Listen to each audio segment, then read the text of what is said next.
महायुतीमध्ये नाशिक आणि रायगड जिल्ह्याच्या पालकमंत्री पदावरून वाद कायम आहे आणि अशातच महाराष्ट्र दिनी नाशिकला मंत्री गिरीश महाजन ध्वजारोहण करणार आहेत, तर रायगडमध्ये मंत्री आदिती तटकरे यांच्या हस्ते ध्वजारोहण होणार आहे। नाशिकच्या पालकमंत्री पदावर सध्या दावेदार म्हणून दादा भुसे होते, मात्र आता अमरावतीमध्ये ते ध्वजारोहण करणार आहेत असं कळतंय। त्यामुळे नाशिक आणि रायगडचा पालकमंत्री नेमकं कोण हा प्रश्न कायम आहे।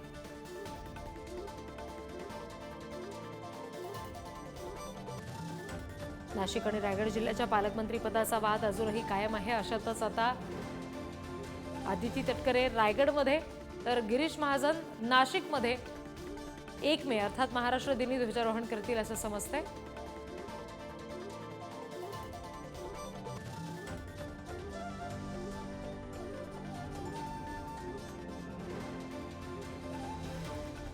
तर या सगळ्या संदर्भात बोलण्यासाठी नाशिकमधून प्रतिनिधी किरण ताजणे आणि रायगडमधून प्रतिनिधी सागर जैन आपल्याशी जोडले गेलेले आहेत, त्यांच्याशी आपण बोलूया। सुरुवातीला मी किरण यांच्याकडे जाते।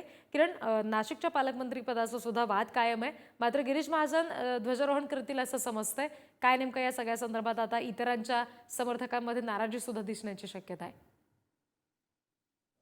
वृद्धी शासनाच्या माध्यमातून जे परिपत्रक काढण्यात आलेलं आहे त्यामध्ये नाशिकच्या ध्वजारोहणाचा मान गिरीश महाजन यांना देण्यात आलेला आहे। तर नाशिकच्या जागेवर शिंदेच्या शिवसेनेचे दावेदार असलेले मंत्री दादा भुसे यांना अमरावतीचा, तर रायगडच्या पालकमंत्री पदाचा वाद देखील कायम असताना त्या ठिकाणी आदित्य तटकरे यांच्या नावाचा उल्लेख करण्यात आलेला आहे। त्यामुळे एकूणच जर बघितलं तर गेल्या अनेक दिवसांपासून महायुतीमध्ये या रायगड आणि नाशिकच्या पालकमंत्री पदाचा वाद कायम आहे। अनेकदा त्याबाबतचा खल झालेला आहे, मात्र मार्ग निघू शकलेला नाहीये।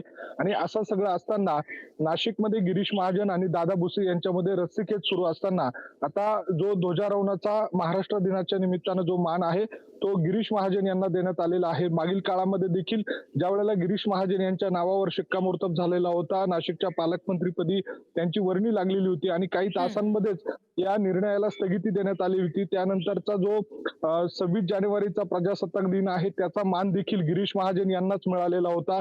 त्यामुळे या सगळ्या एकूणच पार्श्वभूमीवर बघता हे पालकमंत्री पद नेमकं कुणाला मिळेल याबाबतची चर्चा सुरू असताना आता सध्या तरी गिरीश महाजन यांचंच नाशिकमध्ये वर्चस्व पाहायला मिळतंय आणि त्यांनाच या ध्वजारोहणाचा किंवा शासकीय कार्यक्रमांचा मान या ठिकाणी मिळताना आपल्याला पाहायला मिळतोय। जी जी किरण, तुम्ही आमच्याशी असेच जोडलेले राहा। पुन्हा एकदा मी सागर यांच्याकडे जाते। सागर, रायगडमध्ये सुद्धा आपण बघतोय आदिती तटकरे यांना आता ध्वजारोहणाचा मान मिळालेला आहे, पण गोगावलेंना सुद्धा ती इच्छा होती पालकमंत्री पदासंदर्भातली आणि या सगळ्या सोपस्कार पार पाडण्याबाबतची। त्यांच्या समर्थकांमध्ये सुद्धा नाराजीचं वातावरण आहे का? नक्कीच सध्या रायगड जो पालकमंत्री पदाचा तिढा आहे तो अद्याप तरी सुटलेला नाही। अशातच काही दिवसापूर्वीच केंद्रीय गृहमंत्री अमित शहा हे रायगडच्या दौऱ्यावर आले असता ते स्नेह बोलण्यासाठी खासदार सुनील तटकरे यांच्या घरी आले होते। परंतु सर्व नागरिकांना असं किंवा ग्रामस्थांना वाटतं की या पालकमंत्री पदाचा अमित शहा आल्यानंतर पालकमंत्री पदाचा तिढा सुटेल, परंतु अद्याप तरी रायगडच्या पालकमंत्री पदाचा तिढा सुटला नाही। अशातच 1 मे कामगार दिनाच्या दिवशी रायगडच्या मुख्यालयाचा झेंडावंदन कोण करणार हा संभ्रम सर्वांच्याच मनात पडलेला असतो। अशातच माहिती कार्यालयातून अधिकृत जी माहिती प्राप्त झालेली आहे की रायगडचा 1 मेचा जो झेंडावंदन आहे हे मंत्री महिला व बालविकास मंत्री आदिती तटकरे यांच्या हस्ते होणार असल्याची अधिकृत माहिती प्राप्त झालेली आहे। जी, सागर आणि किरण, तुम्हाला दोघांनाही धन्यवाद या सगळ्या सविस्तर तपशिलांसाठी।